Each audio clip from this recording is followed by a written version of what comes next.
계속 보충 영상입니다. 자, 이거는 좀 특이한 걸 하나 보여드리려고 그러는데요. 자, 장애인복지법 시행 규칙에 따르면 장애인 보조견 표지라고 돼 있어요. 그래서 이걸 보시면은 그 개하고 사람하고 있는 그림이 하나 있고요. 그 다음에 장애인 보조견이라고 돼 있고 발급 번호, 훈련 기관을 적게끔 되어 있습니다. 그래서 자, 뭐 규격은 가로 110mm, 자, 11cm이죠. 자, 그다음 마크가 45mm, 4.5cm고요. 세로 4.5cm입니다. 그래서 자, 뭐 마크의 바탕과 글씨는 그다음에 선은 청색이고 마크는 흰색이다.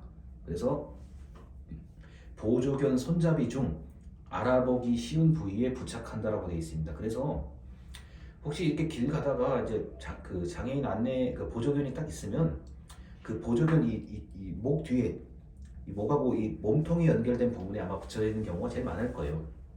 그러면 제가 지금 말씀드린 요 모양대로 붙여져 있을 겁니다. 자, 그다음에 이제 장애 정도에 대한 얘기인데 이건 이제 교과서에 있는 얘기가 똑같습니다. 그래서 다시 한번 설명을 드릴게요. 자, 장애인복지법 시행규칙 2022년 9월 6일 날 개정된 겁니다. 자, 첫 번째 지체장애인, 자, 신체의 일부를 잃은 사람, 자, 그리고 자, 관절 장애가 있는 사람, 자, 이렇게 돼 있습니다. 자, 그다음에 그 뭐 흔히 말하는 두 팔 양쪽 팔의 기능에 상당한 장애가 있는 사람, 뭐 이런 경우가 지체 장애라고 할 수 있겠죠. 그다음에 이제 척추 장애가 있는 사람, 신체 등의 변형 장애가 있는 사람들이 자, 이게 지체 장애라고 할 수 있습니다. 자, 그다음에 두 번째 뇌병변 장애인이요. 자, 보행이나 일상생활 동작이 상당히 제한된 사람입니다. 그다음에 이제 뭐 걸어 다닐 때 다리가 이제 그 불편한 경우, 그다음에 섬세한 동작이 좀 제한된 사람들을 뇌병변 장애인으로 볼 수 있습니다. 세 번째 시각 장애인입니다. 자, 장애 정도가 심한 경우는 거의 눈이 안 보인다는 거. 그다음에 장애 정도가 심하지 않은 장애인은 이제 저시력이라고 얘기를 하죠. 자, 4번입니다. 청각 장애인. 자, 두 귀의 청력을 자, 완전히 잃어버린 사람. 바로 귀 옆에서 큰 소리를 얘기를 해도 듣지 못하는 경우. 그다음에 말소리가 들리긴 하지만 명료하게 들리지 않는 경우. 이런 경우가 바로 청각 장애인이고요. 또 하나. 자, 그 이제 평형 기능에 이상이 있는 장애인이 있습니다. 그러니까 두 눈을 뜨고 직선으로 10m 이상을 지속적으로 못 걸을 때, 이럴 때, 자, 이제 그 청각에 문제가 있기 때문에 평형 기능에 장애가 생기는 거거든요. 이런 게 있습니다. 그 다음에 5번, 자, 말을 아예 못하는 언어 장애가 있는 경우, 언어 장애인입니다. 자, 그 다음에 의사소통을, 그러니까 말은 할 수가 있지만 그 의사소통에 굉장한 장애가 있는 경우. 자, 그 다음에 6번, 자, 지적장애입니다. 지능지수가 70 이하인 사람입니다.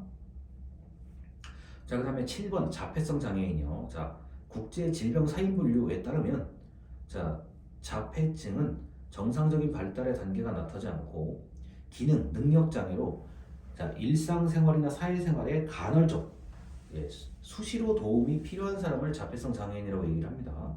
자, 그 다음에 이제 8번 정신장애인이요.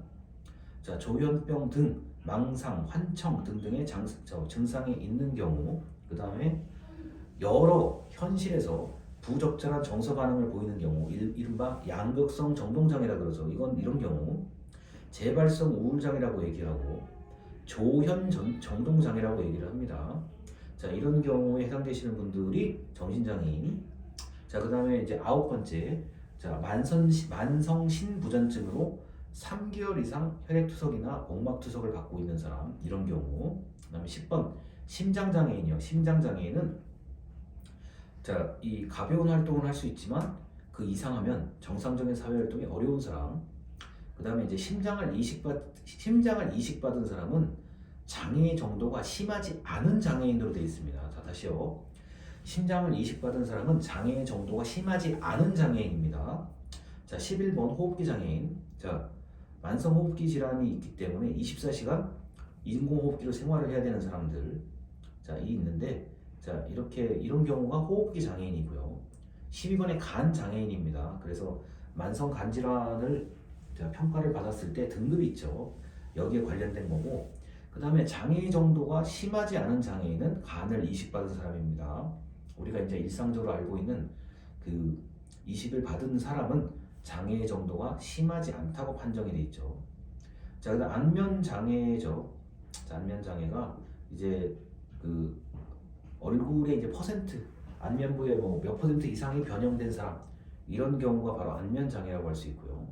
자, 그다음에 장루와 요로 장애인도 있습니다. 그래서 그 이제 흔히 말해서 그 자, 이게 배변 활동이 굉장히 어려운 분들로 이해를 하시는 게 가장 제가 볼 때 좋을 것 같아요. 그래서 장애 정도가 심하냐 아니냐라는 거. 그리고 15번에 뇌전증 장애인입니다. 그래서 장애 정도가 심한 장애인을 먼저 말씀을 드리면, 아무리 적극적인 치료에도 불구하고 연 6번 이상 발작이 있다라고 할 경우는 장애 정도가 심한 거고요. 자, 장애 정도가 심하지 않은 경우는 연 3회 이상의 발작이 있는 경우입니다. 그래서 이렇게 이제 아시면 되겠고요. 그 다음에 중복장애 합산 판정입니다. 이게 16번째 겁니다. 자, 2개 이상의 장애를 가진 장애인은 장애 정도가 심한 장애인으로 볼 수 있다라고 되어 있습니다. 그래서 이렇게 중복된 장애 합산 판정이 되어 있는데, 지체 장애와 병변 장애가 같은 부위에 중복된 경우, 그리고 지적 장애와 자폐성 장애가 중복된 경우는 중복 장애라고 보지 않습니다.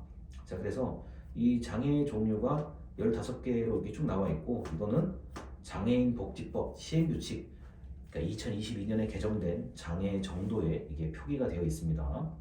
자, 그래서 이렇게 굉장히 많은 이야기들을 했는데, 이 장애인 복지에 관련돼서는 제가 다시 한번 말씀을 드리지만, 이제 내 주변에 이 장애를 가지신 분들과의 의사소통이 가장 제가 볼 때는 중요해요. 일단 표현이 안 되고 그 표현을 이제 수용하지는 못하면, 이게 분명히 뭐 몸과 마음이 고립되는 거는 이건 너무 뻔한 거고요. 그래서 장애인에 대한 이 수용 능력, 그 다음에 표현, 의사소통. 저희 뭐 지금 이번 학기 수업을 하면서 제가 굉장히 여러 번 강조한 것 중에 하나가 의사소통인데, 저 역시도 이제 장애인과 뭐 자주 대화를 하고 또 여러 가지 불편한 모습들을 제가 많이 보면서 하는데, 확실히 의사소통이 중요해요. 그러니까 제가 그들에게 하는 의사소통도 중요하고 그들이 저한테 하는 의사소통도 매우 중요하다라고 보시면 되겠습니다. 자, 이렇게 해서 우리 뭐 한 학기 동안 그 사회복지 법제화 실천, 그리고 장애인 복지론을 저한테 2과목을 배우셨는데, 여러 가지로 뭐 부족한 점이 많았을 거라고 생각을 해요. 그래도 이제 기본적으로 이런 게 있구나 정도만 여러분들이 잘 알고 이제 졸업을 하시면 아무런 문제가 없을 거라고 생각합니다. 지금까지 들어주셔서 감사합니다.